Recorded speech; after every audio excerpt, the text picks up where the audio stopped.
నీ వాక్యమే సత్యం అని చెప్పి దేవుడు ఇంత గొప్పగా మాట్లాడుతున్నాడు మన తండ్రి యేసుప్రభువు వారు. కాబట్టి దేవుడు ఏం మాట్లాడుతూ వస్తున్నాడంటే నీ వాక్యమే సత్యం.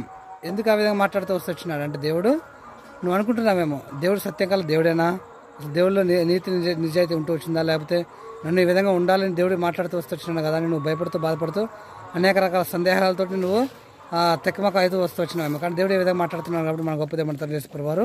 నీ వాక్యమే సత్యం అని దేవుడు ఈ విధంగా ప్రత్యేకమైన మాటల ద్వారా గొప్ప ప్రేమతో మాట్లాడుతున్నాడు మన తండ్రి యేసుప్రభువు. కాబట్టి దేవుడు సత్యం కలిగిన దేవుడు. దేవుడి యొక్క వాక్యం కూడా సత్యము, నిజమైనది, భూమి మీద ఉన్నది, నికరంగా భూమి మీద బతికి చనిపోయి సమాజం నుండి తిరిగి వచ్చినటువంటి గొప్ప దేవుడుగా, సర్వశక్తుల గొప్ప దేవుడుగా ఉంటూ వచ్చినాడు మన తండ్రి యేసుప్రభువు. కాబట్టి నీ వాక్యమే సత్యం. దేవుని యొక్క వాక్యం సత్యమైనది.